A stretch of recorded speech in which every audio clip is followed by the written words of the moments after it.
Good morning, good afternoon, good evening, folks. Welcome to the final round presentations for the Case Competition World Cup. We've got the early degree participants here, five finalist teams, all the way down from 50 participating teams here who are going to present. And we're just really excited that you've tuned in to kind of listen in, watch, find out who takes home number one. My name is Japheth Mast. VP of Brand Partnerships here at Management Consulted, and just we're really excited for this competition that facilitated by Management Consulted, co-hosted by Case Questions and Mark Cosentino. Before we kind of get into the presentations, I'd just like to ask Mark to say hi and to say welcome. Mark, over to you. Okay, welcome everybody. I just want to congratulate all the teams, and I was blown away by many of the presentations. While it's impossible to give individual team feedback, there were a couple of things that some of the teams that didn't make the finals did that might have hurt them. And I just wanted to touch on a couple of things. Presenters weren't dressed up, too much information on slides, the graphs were hard to read. The cursor was moving around while the presenter was speaking. Presenters sounded rote, sloppy handoffs, and a lot of the team pictures cut off parts of the slide. So those are some of the things that we're not going to worry about today. But for the teams that didn't make the finals, those were some of the things that might have hurt you. But congratulations to all, and I'm ready to roll. Let's go. Okay. All right, thank you so much, Mark. And I just want to give a special thank you to the employers who are judging here today. Shout out, this competition couldn't happen without you, and so we've got the six judging employers here on the screen. So thank you to FTI, L.E.K, McKinsey, Nestle, Slalom, and Stax. We've got judges from these firms here with us today to judge the competition. And so a big thank you and shout out to these teams. One quick announcement from my colleague Eden for anybody who's with a university or a consulting club who would like to put on a case competition with Management Consulted. Eden, can you just quickly share how folks can get in touch with you? Yes. Hey, thanks so much. And congrats again to all the teams who made it to the finals. My name's Eden. I'm the VP of University Partnerships here at Management Consulted. And y'all, we run so many case competitions every year, and it just seems to be, we are creating a very cool competitive culture on campuses across the nation and across the world. So if you are part of a club or career services and you're interested in learning more about how we can help you either train for case competitions or run them in-house, I'd love to help. Scan the QR code, jump on my calendar, or shoot me an email. My email is eden@managementconsulted.com. So super easy. Thanks so much for the time, and good luck, everybody. Amazing. Thank you so much, Eden. All right. Well, Jenny Ray, do you have anything you want to say before we get into the presentations? I do. I just want to say we're very excited today for the presentations. For everyone who's watching, every team will have 5 minutes to present the slides that they presented also in the first round, but they're able to share whatever they want to on top of those slides today. And then after that, they'll be cut off from the core presentation. We'll move directly into 5 minutes of Q&A by our employer judges. I just want to get a chance so that everybody can see the faces and voices of the employer judges, to have each one of them introduce themselves. So if y'all, Japheth, if you don't mind just popping the slide back up that has our employer judges on it, if we can just run in that order. A big thank you to our employer judges. We will make the announcement right at the end of the 5 presentations today about the order and ranking of these finalists. But to everyone who participated, thank you so much. We really honor the work that you did. And to everyone who's here today, congratulations in advance. We're excited for you, and go for it. FTI, we'll kick off with you. Yeah, sure. My name's Laura Benz. I'm a senior director with FTI. I came here out of my MBA from SMU. And I work with companies in financial distress and work to help resolve some of the things that are causing that and have solutions for them. Thanks, Laura. Welcome. John Moss, partner with L.E.K. I sit in our industrials practice and spend the vast majority of my time doing a combination of growth strategy and M&A advisory largely to financial sponsors. Thanks, Tom.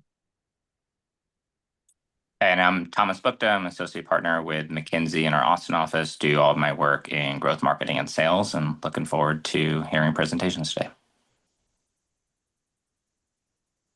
Thanks, Thomas. All right, Luke. We don't have somebody, I think, from Nestle, do we? Yeah. Not today. They'll be in the next Not track. today. They're in the next track. Yeah. Luke, you're muted, but we do love you. Hi, everyone. Luke Jackson from Slalom here, Senior Director looking after our retail and consumer goods business based in Washington, D.C., with a large focus on cloud and digital transformation. Thanks, Luke. Welcome. Hey all, I'm Samir Tijani. I'm a director at Stax, been with the firm for over 9 years, and we focus primarily on the private equity ecosystem. Thanks, Samir. Awesome. Japheth, back to you. We're ready to kick off. Ready to kick off. All right. Well, today starts off with Team 11. So, hey, Team 11, the floor is yours. Take it away. You've got 5 minutes. Presentation sharing is enabled, so you can pop those slides up, and we'll get going.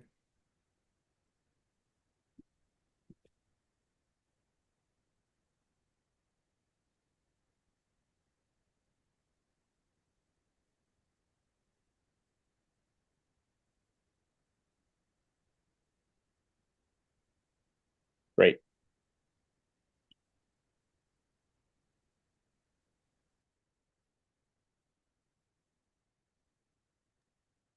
Introducing Chat AWS, the future of Amazon. Chat AWS is an agentic AI-powered hub that streamlines access to AWS services by actively guiding users to the right tools for their business needs. So for the development time, we're looking at about 12 months, and that will be a 10% increase in revenue strictly coming from small businesses. That's over the 5-year projection of the project. The total cost is going to run about $5 million, with a 2% increase coming from 31 up to 33% in market share. And we're really attracting a lot of small businesses across all different industries. And what we found from our primary and secondary data is really focusing on clear pricing. That's what our customers are really looking for. And at the bottom, you can tell that's something that it might look like in the future. But now we'll kind of get into the marketing analysis.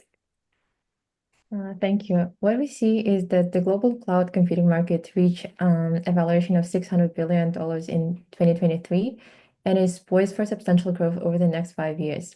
In parallel, the generative AI market is anticipated to expand at a compound annual growth rate at 41%, reflecting its rapid adaptation. A notable percentage of small business owners are planning to integrate emerging technologies like AI into their operations, with many already engaging in the generative AI space, highlighting its strong growth potential. AWS provides an extensive area of cloud products and services, but navigating these offerings can often be time-intensive. So introducing Chat AWS, an AI-powered assistant, could simplify workflows, enhance efficiency, and effectively manage increasing customer demands. To maintain its competitive edge, AWS should take the lead by launching Chat AWS, offering user-friendly, cost-effective solution that aligns with the growing preference for convenience and time-saving tools among startups and businesses leveraging cloud services. Now transitioning to customer analysis, Razagna, please proceed. Thank you, Lily. So as we can see that as a part of customer analysis, I would like to bring up that one of the major challenges SMEs is facing is understanding the app dependencies. So 54% of all the respondents and 53% of the SMBs are facing that challenge right now. Not only just that, but also technical feasibility, issues with pricing estimation, etc. So as part of our primary research, we have found an interesting fact about the company Cloudpack Board, which is an external company which is already monetizing this need, and then which shows the customers are really willing to pay for the needs that the needs and wants that they are requiring. And so essentially Amazon is leaving the table, money on the table. So I think this is where Chat AWS comes into the picture. I would love for Sia to take over for competitive analysis? So the cloud storage market is very competitive, and AWS leads with 31% market share, and Azure at 20% excels in hybrid cloud solution and Microsoft integration, while Google Cloud at 12% focuses on AI innovation and transparent pricing. We've noticed that despite AWS's 250 plus services and unmatched scalability, there remain issues with complex pricing and usability. Therefore, competitors are coming up with much more intuitive solutions. So, to maintain leadership, we recommend Chat AWS, an AI powered hub that guides users to the right tools, simplifying service navigation and enhancing accessibility. This will position AWS as the most user friendly and innovative provider in the market. Moving on to our company capabilities. AWS is perfectly positioned to implement this service. With over 250 services, AWS already provides the tools users need, but as we've discussed, they often struggle with accessibility across its vast ecosystem. AWS's proven AI, machine learning capabilities, and a wealth of technical documentation create a strong foundation to train and optimize the solution. Development of Chat AWS requires resource allocation to an internal project instead of adding to their product suite. A smart, centralized, AI-driven hub that connects and educates users to the right tools will extract further value from their ecosystem, especially with the current pricing model. By leveraging existing strengths, AWS can build this hub internally for limited cost. To solidify its leadership in cloud services, it's time for AWS to focus on improving access to its current offerings instead of racing to generate new ones. So to remain competitive in the cloud storage space, we do recommend that 12-month of research and development, doing a pilot program to make sure everything's working. Then you're going to want to go ahead and deploy Chat AWS, get those marketing initiatives to those mid to small size companies. Then you're going to want to see the training and development program really come into play and see how people are doing and implement a coherent system. You want to get those metrics on consumer patterns and really leverage that data for future growth. Lastly, consider selling the product down the line for future success and remaining competitive. Thank you, and we would love to welcome any questions. Thank you so much. Over to the judges for questions. Yeah, I'd love to ask. So I've been reading a lot about AI recently. I know there's a lot of competition, and we're kind of facing issues of maybe certain countries are able to develop an AI program for a really low cost that sometimes over here we're not matching. So how do you look at that? Like, how does Amazon develop that quickly enough and a program that is substantial enough to compete with all of the people that will be coming online in the next few years as well? Yeah, absolutely. I think obviously in the past week, we've seen a lot from companies like DeepSeek really interrupting the market for AI. This tool, I think, primarily is focused on helping AWS's current customers. And so it's really, agentic AI is relatively new. And so AWS is currently positioned to be able to implement that. But where they really benefit from is their current service offerings. So no other competitors have the 250 plus services that people are using, and they don't have the same documentation on those services. So initially, this is really focused on something internal for AWS, which I think is different from their kind of current strategy of constantly producing new services. But I think it will really help draw small businesses to AWS. Thanks, Erin. How would you think through the customer acquisition dynamics given the focus on the SMB customer set and the note in the competitive analysis highlighting that AWS has historically been a bit more big corporate focused?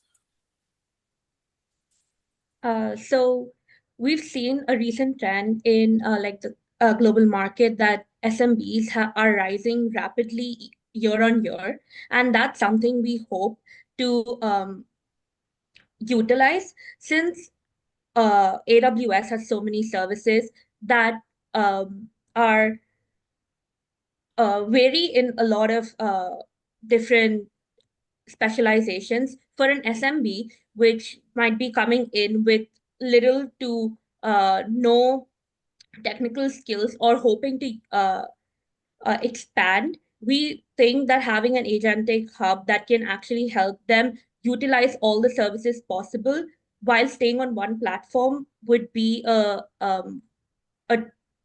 tool that SMBs would be willing to pay for, if that clarifies some things. Perfect. Thank you. I would also like to add to that just a little bit from our primary research that we found, Sia, hopefully, I want to just clarify that too, adding on to what you were saying, is that we did find that small businesses in general are more than willing to make the switch to Amazon if it makes sense for their specific business needs. And we did find that data, and it was roughly 30% or more were willing to make that switch if the pricing aligns with exactly what they were trying to go for. I have a quick question. If you believe that the capabilities already exist within AWS and the use cases examples already exist, you get the cloud pegboard example. Why do we think that AWS hasn't done it so far, or for that matter, any of the other big cloud players haven't done it?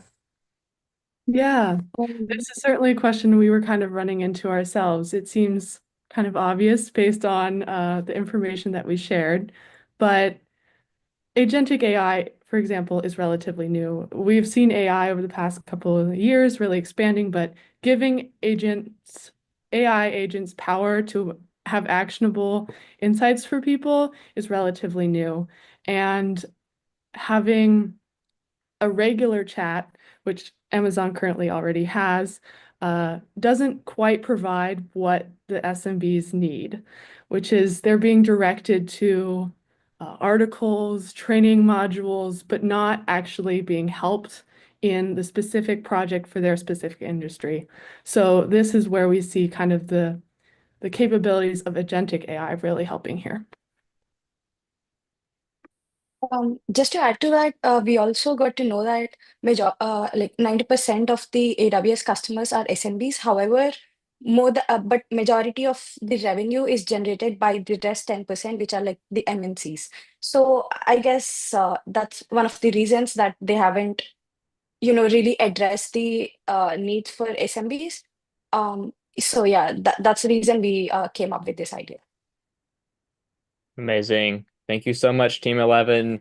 Well done. And next team up, Team 13. I'm going to turn the floor over to you to take it away. Andre. Yep.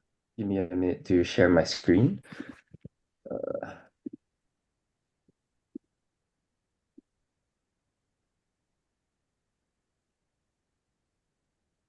Is it up? Yep, we can see it. Okay, nice. So good morning, esteemed judges. We are Team 13, and today we'll present to you our growth strategy for Amazon Web Services. So quantum computing is poised to revolutionize healthcare, creating a projected $580 billion market opportunity. While AWS already has a strong expertise in cloud infrastructure, we need a targeted strategy to capture high-value opportunities. So let's now explore AWS's position in this competitive and fast-evolving space. The quantum healthcare market, which is set to grow eightfold, is driven by breakthroughs in 4 key areas. Firstly, AI diagnostics and predictive analytics. Quantum algorithms enable faster, more accurate disease detection. For instance, patient data can be analyzed in seconds to identify early-stage cancer, far outperforming classical systems. Secondly, governments are heavily investing in digital healthcare transformation with programs like the US National Quantum Initiative and China's $10 billion Quantum Fund. And thirdly, private sector investments. Pharma companies are adopting quantum computing to reduce drug discovery timeline by years. And lastly, electronic health records and data centralization. Quantum technology can handle vast healthcare datasets, enabling seamless integration and analysis of health records. So next, let's focus on the customer pain points and how quantum computing can address them. Our target customer face significant challenges in their daily operations. Here are the pain points that quantum computing can directly address. Drug discovery is time-intensive and costly for pharma and biotech companies, often taking over a decade and billions of dollars to develop a single drug. As such, quantum algorithms can simulate molecular interactions in minutes, accelerating drug discovery and reducing costs dramatically. Public healthcare systems struggle with fragmented data, inefficient disease monitoring, and managing of outbreaks. Quantum computing enables real-time analytics for national health databases, improving disease prediction and resource allocation. Third, current classical computing systems within research institutes are too slow or lack the computational power to process massive datasets for complex medical research. Quantum computing enables breakthrough in genetics, proteomics, and medical imaging, providing the speed and accuracy required for cutting-edge research. Now, let's examine the competitive landscape and AWS position. When it comes to quantum healthcare, key players are making big moves, with IBM investing in quantum supercomputers for future breakthroughs, Google advancing speed and accuracy with its Willow processor, and Microsoft integrating quantum and AI for enterprises. But here's where AWS stands apart. While others focus on isolated strengths, AWS delivers a fully integrated, scalable, and interoperable quantum ecosystem built for real-world healthcare applications. With Bracket, L.E.K, and SageMaker, AWS merges quantum computing, AI, and cloud, enabling effortless healthcare innovation. To take this even further, AWS should develop a quantum-powered health bot, a game-changing tool that delivers predictive diagnostics, seamlessly integrates with EHRs to review hidden patterns, and provides personalized health insights for patients and providers. By combining scalability, interoperability, and innovation, AWS has the power to change the future of healthcare. Now let's all move on to the company capabilities. And with AWS end-to-end ecosystem, which includes Bracket, L.E.K, and SageMaker, the company has a strong potential to lead the healthcare industry with quantum-powered solutions. This tool will enable us to address challenges like optimizing drug research and enhancing radiotherapy treatments.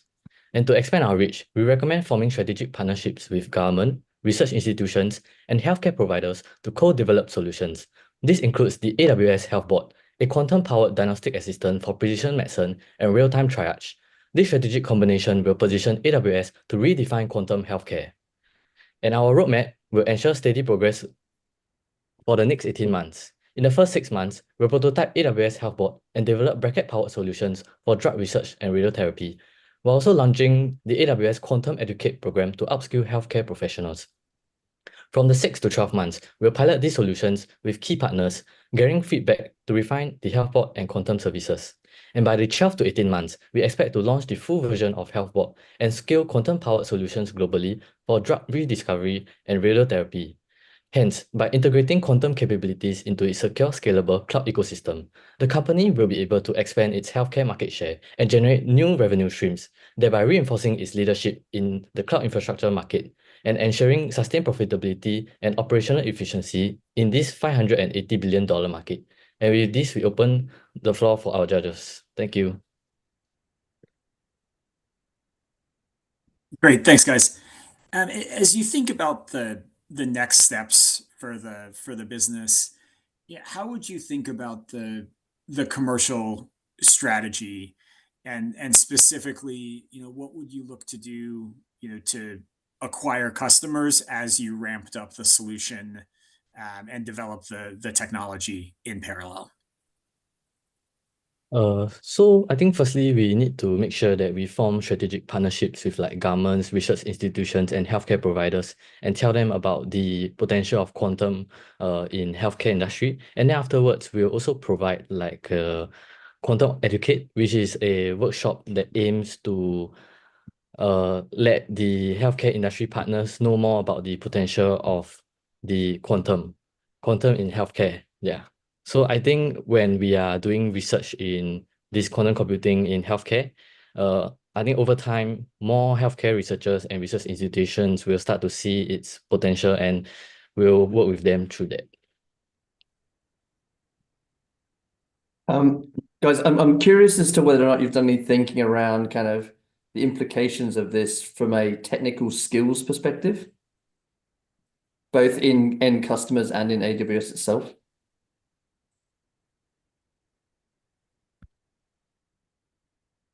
Hi. So one unique point about AWS is that it is a managed service, which means that it's pre-built and user-friendly, and it actually provides user with interfaces that are very intuitive, and actually allow researchers to run quantum algorithms without deep quantum knowledge as well as hardware.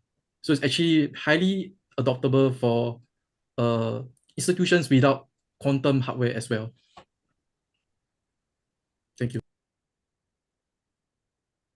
Backtracking just a little bit, can you help me understand how you got to that 38% CAGR on the market analysis slide, and how much of that market you anticipate that you are able to capture from kind of a percentage standpoint of that market growth? Right. Okay. You're welcome to pull the slide back up if you want to do that as well. Oh, okay. Give me a minute.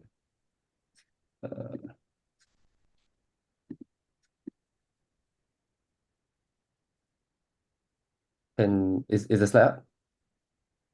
Yeah. Yeah, Okay. So for the 30% CAGR, we actually took a conservative estimate based on the current 2025 projected market growth, and then we took 20%, and then for 2026 to 2028, that is the steady growth rate that we are looking at. And then for 2029, 2030, we expect as more players enter into the market, we actually lowered it to around 18%.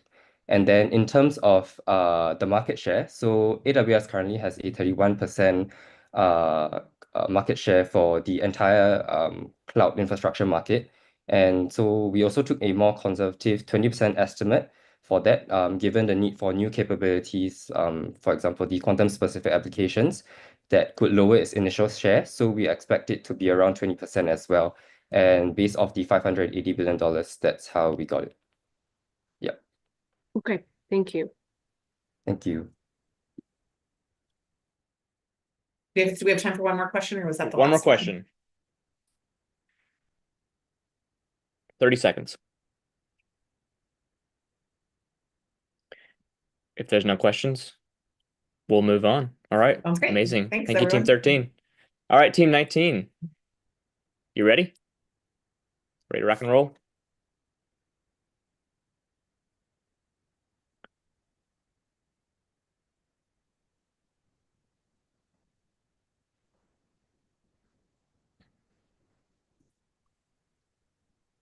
Just want to make sure, can you guys see the slides? We can, if you're able to expand it, we can see the whole area around it. So you might just want to blow it up a little bit. So in this way, you guys can see clearly? Yes, thank you. Thank you. Perfect.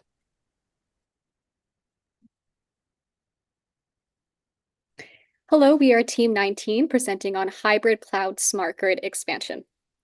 The demand for smart grid solutions in Europe has been rising to enhance energy efficiency, integrate renewable energy sources, and improve grid reliability. Moving workloads to AWS can reduce energy use by nearly 80% compared to traditional data centers. This will provide a competitive edge against Azure and Google Cloud. It is time to leverage the technology and existing partnerships in the US and move to the second largest market, that being Europe, as this has an estimated ROI of 550% in the next 5 years. The smart grid market is projected to grow from $73.8 billion in 2024 to $161.1 billion by 2029, at a compounded annual growth rate of 16.9%. Europe is leading the growth, with the market expected to hit 250 billion euros by 2030. It is driven by supportive regulations and energy conservation initiatives. As bulk power system became more complex and power outage concerns rise, smart grid technology is transforming traditional grids into more reliable and resilient systems, ensuring a sustainable energy future. In the realm of the cloud computing, hybrid cloud solutions has emerged as a powerful tool for companies and government looking to emerge their existing infrastructure with cloud service, including utilities companies, energy providers, and grid operators. They will gain significant benefits by adopting the hybrid cloud solutions that eliminate security and privacy concerns, as well as the complexity of integrating cloud service with existing grid infrastructures. These customers prioritize cost and energy consumption's effectiveness that lower capital expenditure on hardware and maintenance, while also requiring scalability to manage various demand. Real-time analytics are essential for monitoring grid performance and detect faults swiftly. The shift towards hybrid cloud solutions reflect a strategic approach by companies to optimize operations, enhance sustainability, and improve consumers' interactions in the ever-evolving landscape of cloud technology. Moving on, according to Current, among 8 key innovative grid technologies, the competitive landscape of smart grid technologies in Europe shows that the major players like Siemens and ABB is leading in several advanced technologies. AWS stands out with a dynamic 9 rating, advanced conductor, digital twins, and grid interior measurements. However, to further develop the capabilities, it's essential to develop the SATA to gain more market share before the competitor release their service. AWS can identify opportunities to enhance the smart grid offerings and better position itself against other providers in European markets. To the full potential of our solution, AWS needs to build on the following capabilities. First, more sophisticated machine learning models specifically designed for smart grid operations should be built for predictive maintenance. Additionally, specialized edge computing solutions are crucial for real-time grid management. Expanding the ecosystem through strategic partnerships will enhance credibility and facilitate innovation. Furthermore, leveraging AWS regulatory expertise and using regulatory advice services will help to navigate the complex landscape of the European market. For better grid integration, expanding partnerships with local European utility firms is important to ensure smooth connections with legacy systems. Enhancing the data lake solution to support real-time monitoring and predictive analytics will improve grid performance and energy distribution. Lastly, since smart grids are critical infrastructure, AWS needs to prioritize operational resilience. Utilizing AWS availability zones will ensure fault tolerance and high availability, while strengthening organizational capabilities for disaster recovery and data backup will mitigate potential disruptions. Cross-region redundancy will further safeguard against service interruptions, ensuring continuous operations even during failures. Now, I will walk you through the 18 months implementation plan. We have divided the implementation plan into 4 phases. In phase 1, we analyze the market and engage with stakeholders and create a clear roadmap. In phase 2, we enhance AWS's IoT and machine learning for predictive maintenance and demand forecasting. This will also enable us to pilot solutions in key regions and refine our prototype. In phase 3, we scale up with full deployment in priority markets, refine our user feedback, and drive adoption via partnership with energy providers. In phase 4, we will launch our marketing campaign, train customers, and establish a 24/7 support for seamless operation and experience. Now let's look at the financial outcomes. We forecast that the market size will be projected to reach $250 billion by 2030, and we anticipate revenue of $550 million by then. So it's safe to say we will expect to reach break-even in the first 2 years of operation. This demonstrates how profitable and scalable this whole approach can be. Thank you. This is our presentation. Let's open the floor for the judges. So I have a question that in the first phase, as you engage stakeholders, what are some of the challenges that you know that you're going to need to overcome in terms of adopting the smart grids, that pushback you're going to have? One key challenge might be that adaptation to the new technology. Energy is something that people need at a seamless, reliable channel. There can be no interruption. So we are anticipating that providers might be a bit on the back foot while adapting to something that is high tech. So they might not want to adapt something that they need on regular basis to something that they don't completely understand or that has not been tested for a very long time. Thank you. How does this business plan kind of consider legislation specifically around sustainability and supporting clients from that perspective? So the EU is actually a front runner when it comes to adapting to sustainability, particularly for renewable energies. So this is also a chance for AWS because the EU has put up a lot of grants and also innovation fundings. So this would be very profitable for AWS to get into. So there's various consortia that AWS can consult to when it comes to regulatory challenges, and the EU will be happy to help. If you go to the last page there, again, I have no idea about this space, but just curious, the 550% ROI just jumps out. What would you be thinking about, just for context, like typically when it's that high, you would expect this is like a no-brainer. You should just do it. What are some of the challenges that we might not be fully factoring in, whether it's on the cost side or on the revenue side? Yes, sure. So we did some market research, external market research, and we benchmarked all the revenue and cost, and we drew up a very traditional break-even analysis, and that showed us a ROI of 550%. So if you ask me how the revenue and cost has been estimated, we did a classical logic regression analysis and drew up the forecast from 2024 to 2030. I think we've circled a bit around this, but again, going on the ROI 550%. So I think a key financial concept is with higher return comes higher risk. So where's your risk? Where's your top two big risks that you're facing, and how are you trying to mitigate those things? James, go to slide 13. So Europe is a very fast-moving market. So that's exactly where our ROI comes in, referring to your first part of the question. Can we go to the next slide, please? The one after this. So there has been rapid development of smart grid in the EU. So that we anticipate that when we launch our project, there will be more branches to open our project in and expand more quickly and emerge a European network for energy. So that's our ROI part of the question. And where we can face our backlashes, people are usually more concerned and conservative about switching technologies when it comes to such reliable options. So that's exactly where we are facing our backlash, I anticipate. To add on, there are also funding support from the EU, as we mentioned in the slides, that the Commission also support by the two funding project, which is the Horizon 2020 and also Horizon Europe. So the funding would not be a problem. That would be a big support from the government and also legislation itself. And for the rest of Thank you so much, Team 19. Sorry, I'm going to have to gently cut you off there. We're at time. But thank you so much for your presentation and answering the questions. Team 25, you are up next.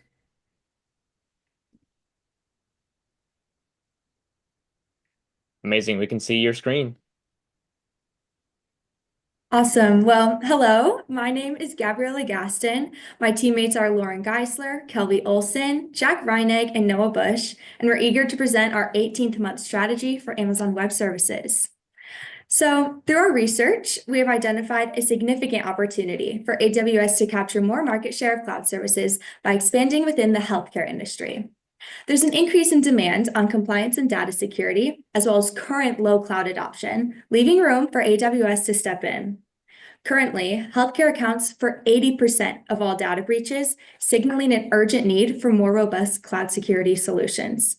So by strengthening AWS's data security measures and ensuring stringent regulatory compliance, AWS can not only mitigate costly data breaches, but also position itself as the preferred cloud provider in this high potential market, feasibly capturing a large share of the industry while delivering cloud critical value to healthcare organizations. So the healthcare cloud services market is currently behind other industry sectors in terms of cloud service adoption. About 25% of organizations have adopted cloud services compared to 50% across other industries. However, the market is growing very quickly right now at a compound annual growth rate of 17.4% over the next 10 years. And capturing just an additional 10% of this market growth will allow us to increase revenue by 2.5 billion at the 18-month mark, so at about 2026. And we see a big driver of this growth being the large number of potential new customers, which will allow AWS to lead the market as spend per customer continues to grow. And a big growth driver of the industry is the need for private data security, as healthcare is targeted 190% times more than all other industries due to the high number of private data on patients.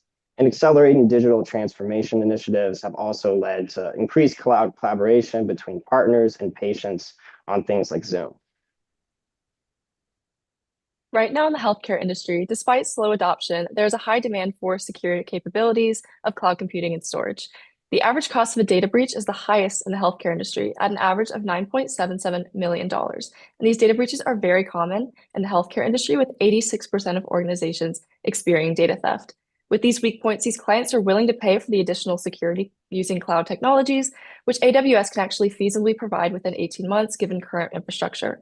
We calculated the average cost for AWS for different healthcare organization sizes by inputting average data storage, queries, and other metrics into the AWS L.E.K cost calculator. And we scaled the average cost of a data breach using size of the relative number of records stolen and relative frequency of breaches to show that medium and large healthcare facilities are more than willing to pay for AWS and will be the client target for our strategy.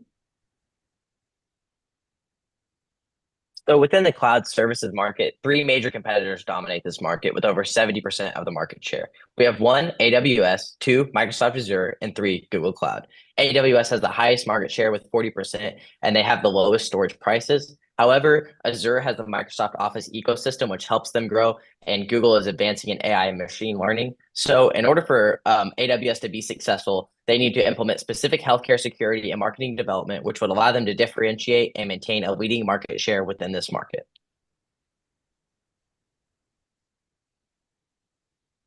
Now, in order to expand security capabilities, Amazon can take an integrated partnership approach. AWS has pay-as-you-go pricing and cost optimization tools. They also currently have the highest quality real-time threat detection in all of cloud computing. With tools like Amazon Guard Duty becoming a new force in cybersecurity, AWS has been able to attract big-time clients like General Electric and Netflix. Some short-term R&D improvements AWS can implement are things like incorporating AWS S3 and backup to services offered by AWS that are optimized for healthcare.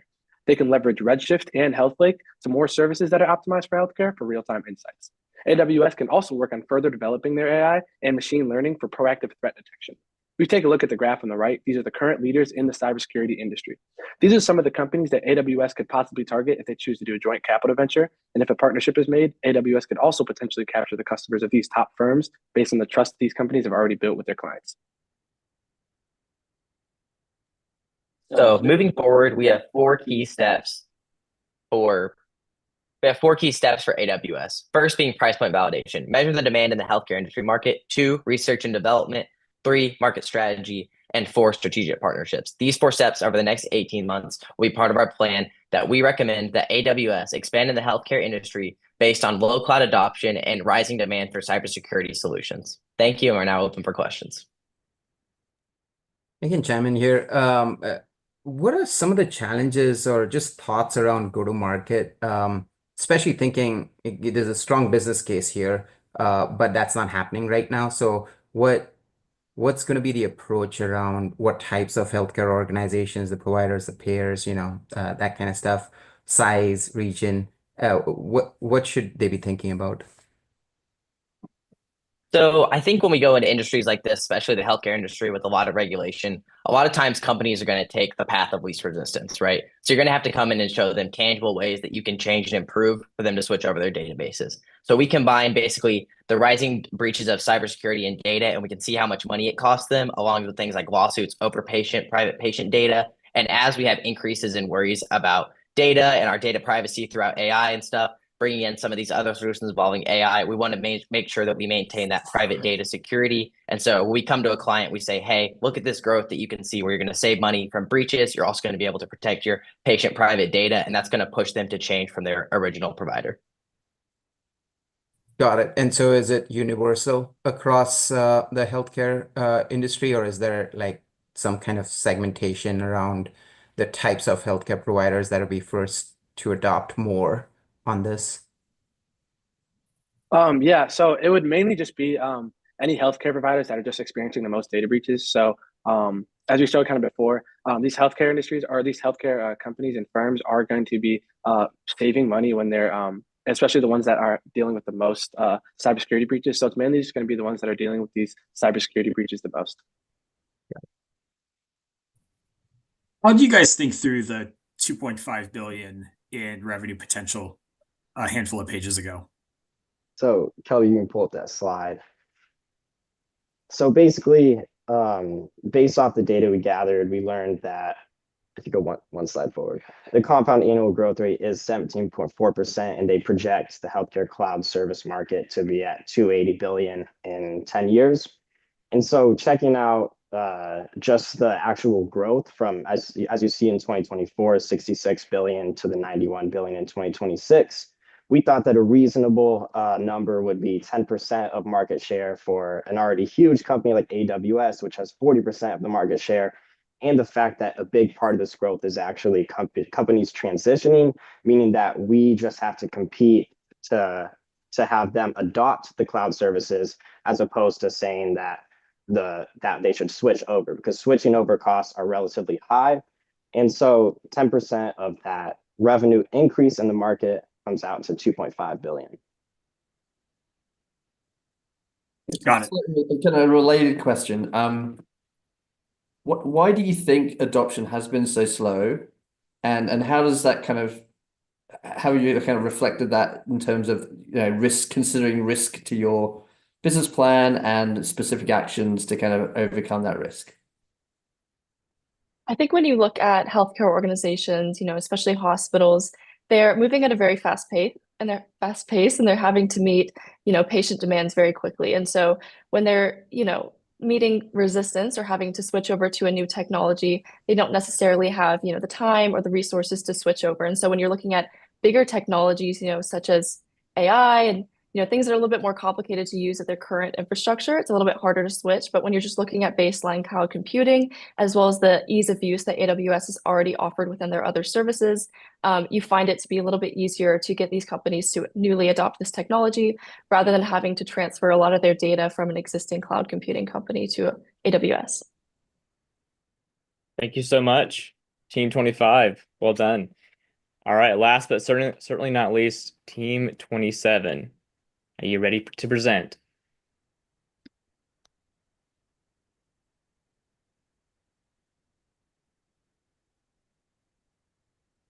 Great, we can see your slides.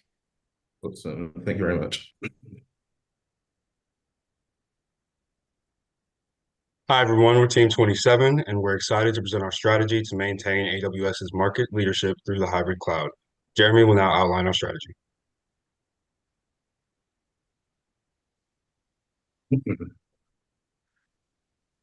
Thanks, Kyle.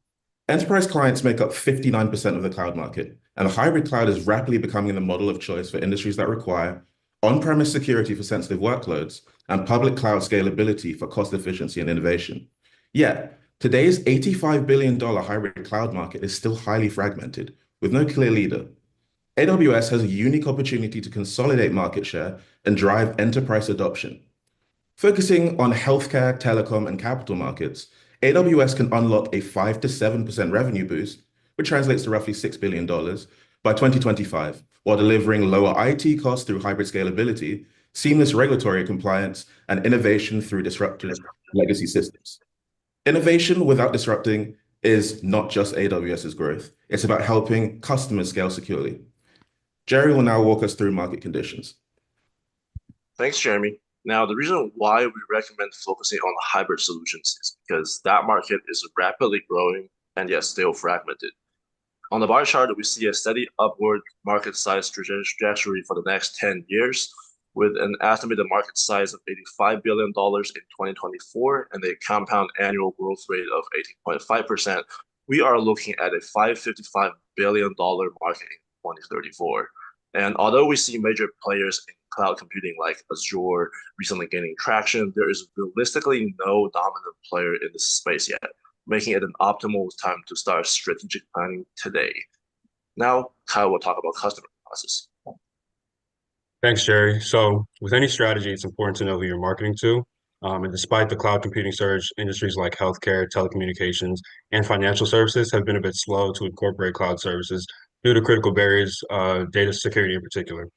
Just recently, we saw the pandemic drastically increase demand on computing systems with limited scalability, and the inability of legacy systems to handle such a surge in volume could have been mitigated by a scalable hybrid solution. Overall, any strategy must account for the legacy systems of large enterprises as well as their scalability needs. Now to Rohan, who will discuss AWS's market leadership. Thank you, Kyle. As of Q3 2024, AWS holds a 31% market share but faces advancing competition, with Azure and Google Cloud increasing market share to 12 and 10% respectively and growing faster year over year. Azure leads in US and European markets with strong Microsoft Stack integration, while Google Cloud excels in AI and ML capabilities. Local providers like Alibaba account for 31.7%, leveraging local expertise, favorable regulation, and niche strengths. This creates a clear opportunity for AWS to innovate. By leveraging its portfolio of over 175 services, AWS can deliver a game-changing hybrid cloud solution combined with advanced infrastructure and enhanced enterprise integration. Jeremy will now detail AWS's key capabilities for us. One of AWS's biggest strengths in the hybrid cloud is its unmatched global infrastructure. AWS operates in 245 countries and territories, 114 availability zones across 36 regions. AWS also works with market leaders such as Accenture, ensuring seamless enterprise onboarding and integration with existing IT environments. For enterprise customers, AWS Hybrid Cloud isn't just a technology choice, it's a business enabler. And for AWS customers, it means faster decision-making with real-time data processing, regulatory compliance without IT complexity, and a future-proof cloud strategy that adapts to evolving needs. AWS Hybrid Cloud isn't a technology investment, it's a strategic advantage for enterprise clients. I'll let Jerry talk us through the implementation strategy for the next 18 months. Thanks, Jeremy. We divide the implementation effort into 3 phases. There's planning, execution, and delivery. In the planning phase, the team will focus on delivering a product optimization roadmap with clear priorities and a plan of initial customer outreach strategies.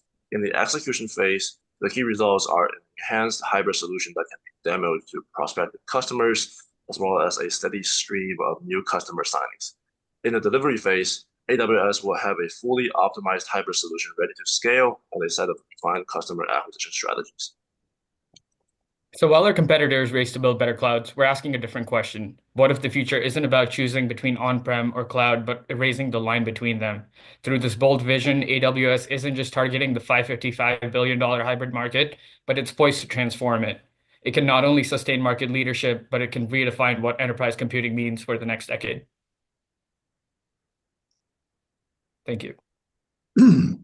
So you mentioned, I think it was on the customer slide, some historic barriers for these kind of target sectors. What can AWS do to kind of specifically and proactively kind of break those barriers down, help those sectors break those barriers down?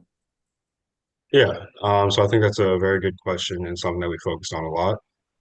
I think it boils down to 2 big things, and that's data security and scalability.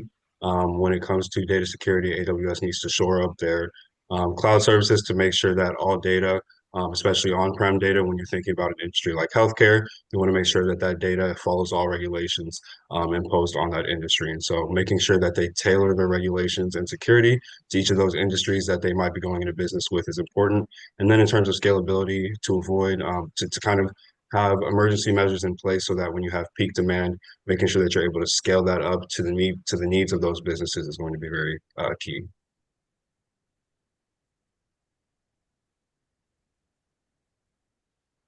When you guys thought about the end industries to target, the 3 you have are all really big. Why not just pick one of them and go at it really hard versus all 3? I'm not saying all 3 is wrong. I'm just curious about the general thinking. Okay, thank you. That's also a really good question. And I think the big answer comes down to distribution and mitigation of risk.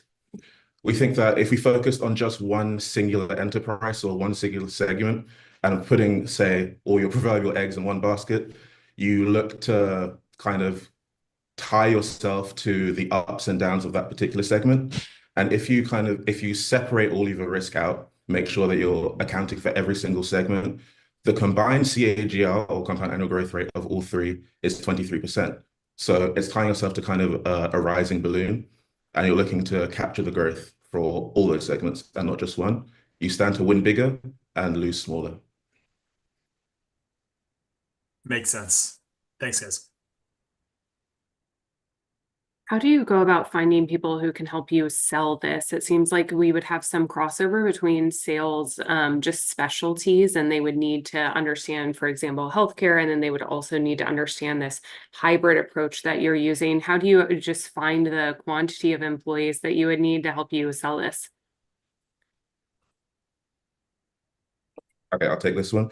The thing is, it's not really that much of a dramatic shift from what Amazon already offers. So if I go back to this slide here, if you look at the furthest column, you'll see that we already have AWS Outposts and we already have an AWS Snow Family solution. This has extensive white papers, extensive documentation. So it wouldn't be as dramatic a change. It would just be more scaling up what Amazon already does really well. Amazon already has the customer belief, already has such a big trust. It would just be a case of pushing out maybe some more documentation, maybe simplifying it. AWS already has great education systems, maybe a few more qualifications or certifications, and pushing that out to the masses. Thanks, Jeremy. What beyond y'all had the competitive landscape page that was pretty good. What beyond just the innovation of that product or product features are they lacking right now as you look at the competitive positioning? So one quick place where there is a little bit of fallback is likely with the existing ties that are present in the market right now. So we talked a little bit about Microsoft having that integration, and that's the biggest factor and ease for companies to go in and plug and play. And then when you think of Google, they have a 20% lower price, so that's a big competitor. But here, AWS can definitely leverage its big market name and its presence and help with the hybrid cloud to slowly bring on a fewer customers and then push them towards the AWS services in the future. Amazing. Thank you, Team 27. All right. Well, that wraps up the presentations. Round of applause for the 5 competing teams.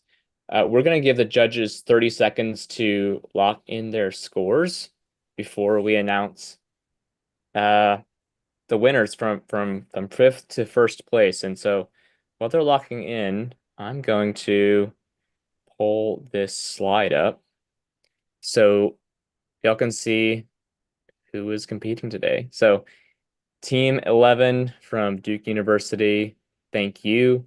Team 13 from the Singapore Institute of Technology, thanks for tuning in in the middle of the night for you.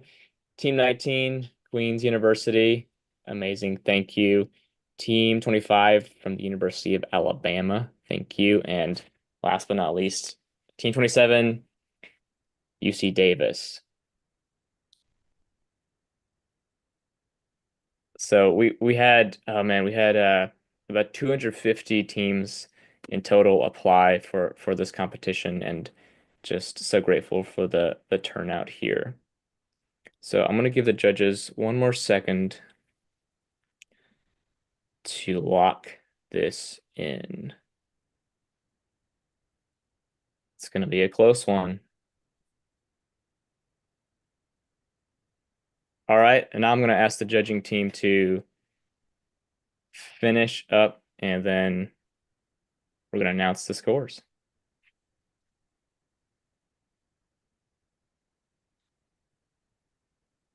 So, Jenny Ray, I just want to make sure I get this right. Looks like, okay. Okay. Super close. So good. Super close. Yeah. Super close. Okay. Well, in 5th place, drum roll, we have Team 13, Northbridge Consulting. Bravo, bravo. Moving on, 4th place. 4th place, we've got Team 19, Team Alfred from Queen's University. Amazing, amazing. All right, moving on to 3rd place. 3rd place goes to Team 11, MMS from Duke University. Okay, this is the moment that we've all been waiting for. For 2nd place, for silver, this goes to, drum roll please. 2nd place goes to Team 27, the pivot table. And obviously that leaves Team 25 as the winners of the Case Competition World Cup 2025. Well done, well done. Congratulations to all the teams. Judges, I know we're right at time at the top of the hour, but are there any key reflections from the presentations today that you would like to share just as we leave the folks to go? Anything that you noticed, anything that really impressed you, anything that you'd want them to take away as they head into future competitions?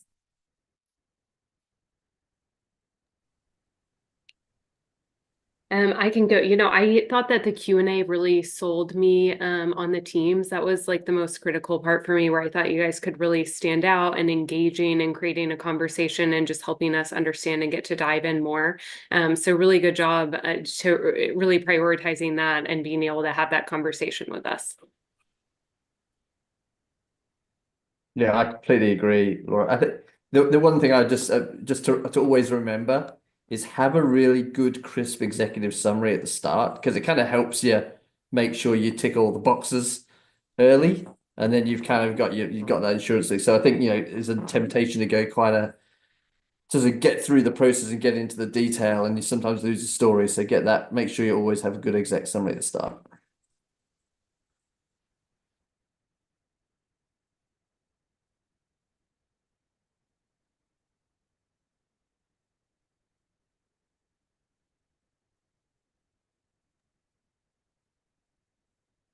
Last call for the judge remarks. Just a big thank you to everyone. Nice job all around. Yeah, likewise. Thank you, and great stuff. Thank you.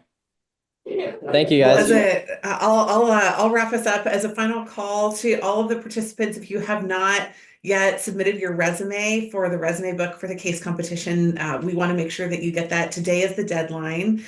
So please make sure that you submit that before the end of today. I'll end with my key takeaway, which is that there's a lot going on in these presentations. And I think that contrary to what you might think, simple and clearly presented and well defended wins the day. And so, it sometimes is more challenging to be simple and direct, but those really were the presentations to me that stood out. And it was helpful to understand the story clearly and helpful to follow along. So thank you to everyone who participated. Thank you to all of our judges. Thank you to everyone who joined us today. Congratulations on the first year of what will become many years of the World Cup case competition. We look forward to seeing you next year. Thank you so much.